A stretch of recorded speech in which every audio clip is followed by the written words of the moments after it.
Welcome back to 1834. Le Bourdonnais is winning 3 games to 1 and it's the first to win 5 that will take this 6th match. Today's guest commentator says he's the greatest, even at chess. It's Muhammad Ali, eating a kebab. McDonnell finally has the white pieces after playing as black for several games. There may be a very good reason for that, but I will explain in a later video. For now, let's begin.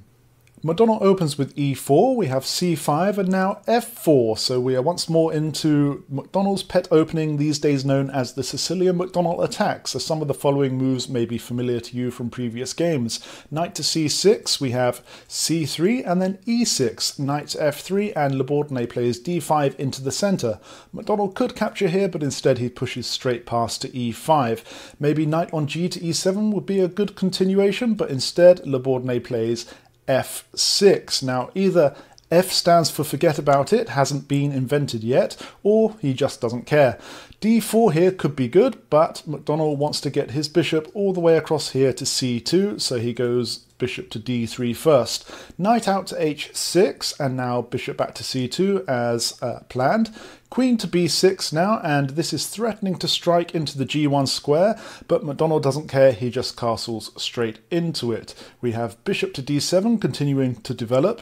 Well, okay, maybe McDonnell does care about this because he immediately plays king to h1.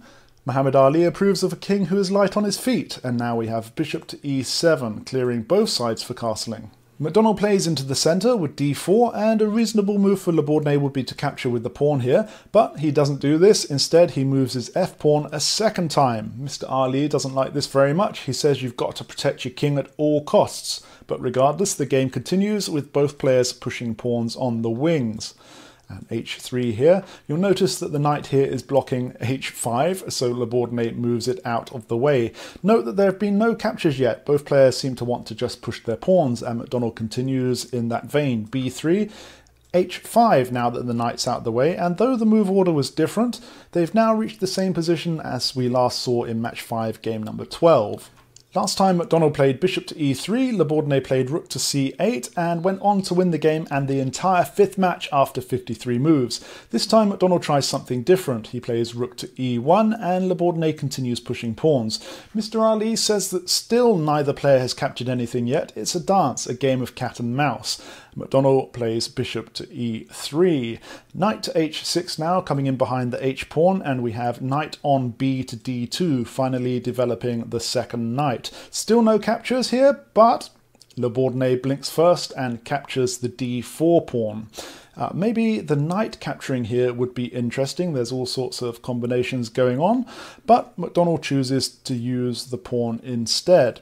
Le Bourdonnais decides that he's not going to castle either side, perhaps because he's pushed his pawns so far forward that it's not worth it anymore. Instead, he just brings his king to f7, and McDonnell goes for a rook lift to a2, adding some defense to the second rank.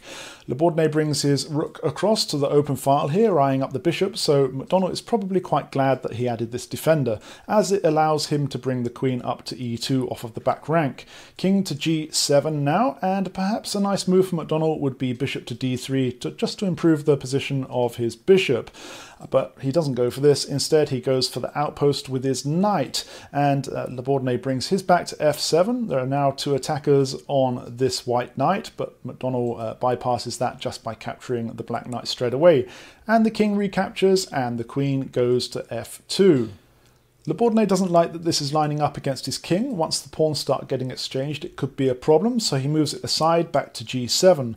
The game still seems quite even. It's hard to pick between the two players. Mr. Ali thinks it will go to the 15th round, and he also says that only a man who knows what it's like to be defeated can reach down into the bottom of his soul and come up with the extra ounce of power it takes to win when the match is even. So let's continue. We have knight to f3. And Mr. Ali has another suggestion, perhaps bringing the knight over to the ropes here on a7 and then exploding out to b5 would be a good plan. And if you're blocked by this pawn, you can also just come straight back to c6. But instead of this, Le Bourdonnais wants to send it around towards the king, so he comes back to d8. If he comes to here, it may not be so active as it would be over the left-hand side of the board, so maybe not the best choice, but we continue with knight to h4. Again, the knight's coming to the edge of the board, trying to find a way through. We have knight to f7 now as planned. McDonnell here plays queen to g3. He's leaving the defense of the bishop to the rook here. It's still under attack by the black rook, so should this white rook move, the bishop is going to be undefended. But at the same time, the queen and the knight here are starting to pile up upon this seemingly weak g-pawn, so Le Bourdonnais is going to have to defend it, and he does so by playing his rook to h6. Now, Mr. Ali says that everybody can see the bishop coming down here to take the pawn. It looks like a free pawn. If the rook captures back, as we said before, the black rook is coming down to capture the bishop. So what does McDonnell do? Does he push a pawn to keep it safe? No, he backs off his bishop to f2. What's going on? Is he trying to rope a dope? Le Bourdonnais goes for it. He captures the pawn. So what is McDonnell going to do here? He's going to throw a counter-punch. He captures the f-pawn up by the king. So Le Bourdonnais is going to have to capture this bishop with one of the pawns, as there is too much pressure on this g-pawn now, with the 3 pieces attacking it and only the 2 defenders. So which pawn does he use? He goes for the e-pawn, because of course this pawn is pinned by the queen. And all of a sudden, McDonnell has a passed pawn in the centre of the board. He is a bishop down, but he's also able to immediately recapture a bishop on the wing, so he's completely fine. Le Bourdonnais needs to put up his guard, and so he brings his bishop up to replace his rearmost pawn.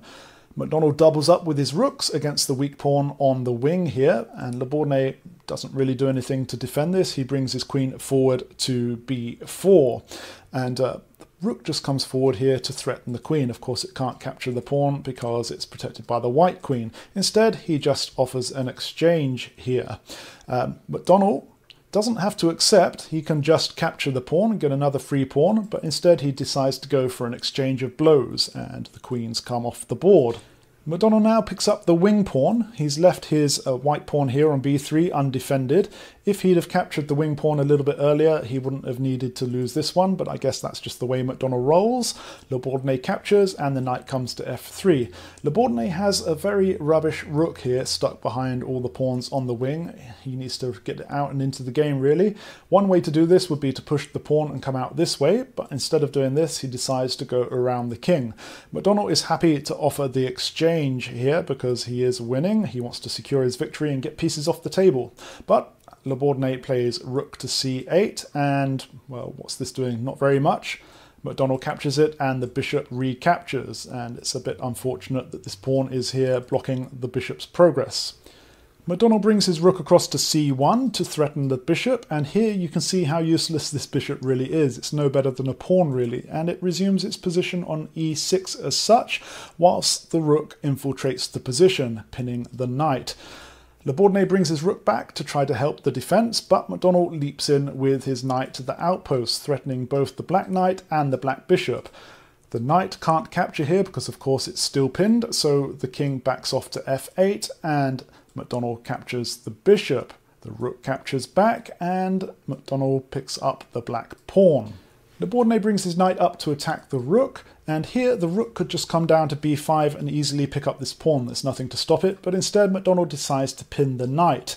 Now, Le Bourdonnais is only 1 pawn down. He's got 4 pawns to McDonnell's 5, but McDonnell's bishop is very awkward on its feet, stuck behind all of these dark square pawns. Le Bourdonnais continues by breaking the pin on the knight and also defending it at the same time, and McDonnell goes for the d5 pawn. But Le Bourdonnais brings his knight up to e6, and it attacks this one, although it is defended, but this one is not, so McDonnell doesn't have time to pick this up. He defends it with the pawn. But this further locks in the bishop on the dark squares and also gives Le Bourdonnais time to bring the rook across to help defend the pawn. McDonnell decides it's time to get the king out, and Le Bourdonnais pushes h4. The king now comes all the way up to f3, and Mr. Ali says that it's still possible for Le Bourdonnais to draw this if he plays it perfectly. He needs to bring the rook across to the wing and start raining down blows from the side. But instead of this plan, he brings the knight to c7 to attack the white rook. So the rook comes back up and attacks the rearmost pawn, and this is undefended, but meanwhile Le Bourdonnais captures on g3, the king captures back, and now Le Bourdonnais defends with his king. We have h4 from McDonnell and king to f7 from Le Bourdonnais. But if you look a few moves ahead from here, you'll see that McDonnell simply has to push his wing pawn for Le Bourdonnais' position to fall apart. It's threatening capturing the pawn with check, so if you capture here, the white rook is coming across to give a check this way, and after the king moves, you're capturing this pawn, threatening this pawn, and McDonnell also has two connected passed pawns. So Le Bourdonnais' game is looking very rough indeed. So, after this king to f7 move, he threw in the towel. He's still winning in the match, but the score is now 3-2, so well done to McDonnell for getting one back, and I'd give Mr. Ali the final words, but his mouth is full. I'll see you again next time.